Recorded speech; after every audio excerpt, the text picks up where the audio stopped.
All right, class.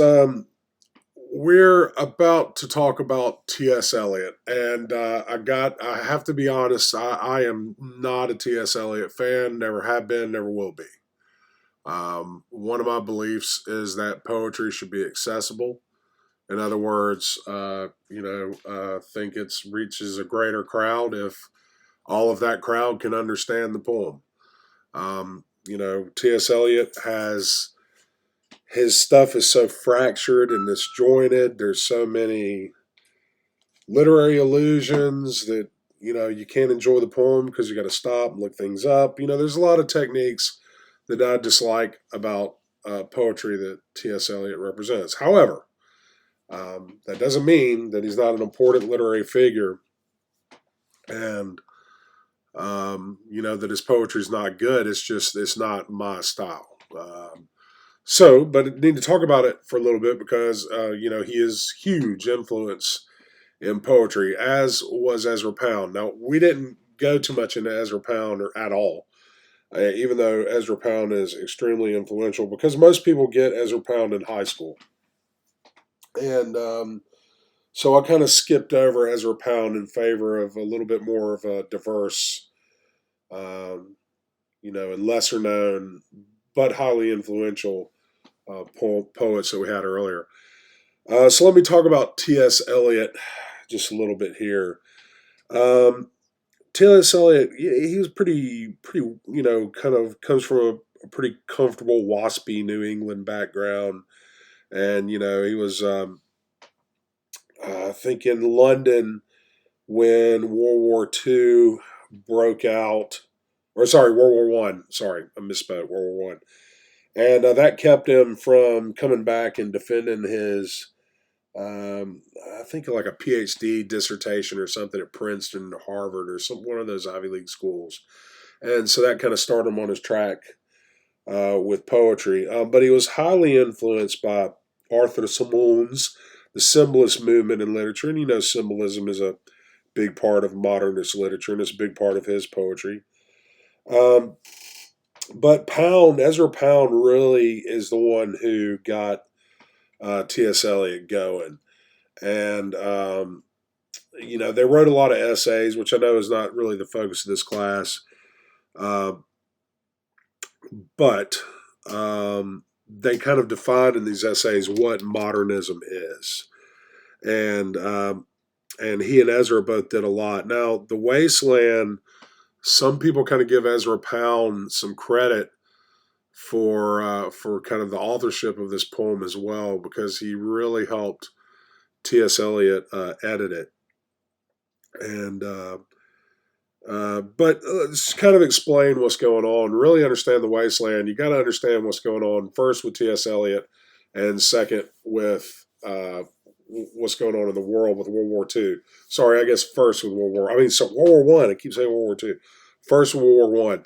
So what you have to understand about World War One is World War One is the first war where there are just killing machines of capable of massive destruction being used very frequently by like everybody. So you've got like these big machine guns, you've got like artillery shells that can fire from, like a mile away, just these huge explosions. You've got mustard gas, chemical warfare, and you've got like a lot of just massive destruction and death to the earth and to people, in World War One. And it was a huge war. They called it the war to end all wars and all that good stuff. But for the people, and especially I guess for poets and artists who are very in tune with, they're very capable of empathy, and so they're kind of in tune with what's going on in society and the planet in ways that I think some people aren't. This Their kind of reaction to World War One was like, what kind of civilization can allow this to happen? What kind of civilization can allow industrialization of our economy and manufacturing to destroy the earth so much? What kind of civilization can allow so many people to die so brutally in these wars. And, at the same time, T.S. Eliot's, having a bad marriage. He has a complete mental breakdown, suffers from depression, goes into, I think, a sanitarium for his mental health for a while. So he's also very kind of fragmented as well. And the Wasteland kind of consists of five discontinuous segments that are a lot of fragmented stuff, and they have like multiple voices and characters and all kinds of literary and historical allusions. And allusions, I mean, those are references to other things. So if you don't get the reference to the poem or the historical moment that's being talked about in the play, in the poem, then you get kind of lost as a reader. And that's like one of my big kind of criticisms of poets, because it isolates. When you write like that, it isolates your crowd to people who, like Elliot, have been to Harvard and have you know what I mean. So I'm not a real big fan of that type. Um, but it's also made of some kind of vignettes or little snippets of poems of contemporary life. Has a lot of real surrealistic, weird imagery and myths and legends that, again, you have to be very educated to get. Um, it doesn't really form any kind of coherent structure, and it's supposed to kind of imitate the kind of the brokenness or the splintered civilization that we have at this time of World War One. There are some reoccurring allusions uh, to kind of this mythology of seasonal death and rebirth, and you know, and there's kind of like an invocation to religion, but an idea of like this desert land brought to life by a king's sacrifice, and it kind of pushes towards religious belief, but not specifically any one. Um, but the problem with Wasteland is, instead of this being kind of an affirmative cycle of regeneration, it's more of kind of a desolate landscape that never gets kind of you never see fulfillment. It's always apocryphal and never it never gets rebirthed into anything. Um, Many people thought it was kind of the definitive cultural statement of its time. They really criticized what was going on in the world.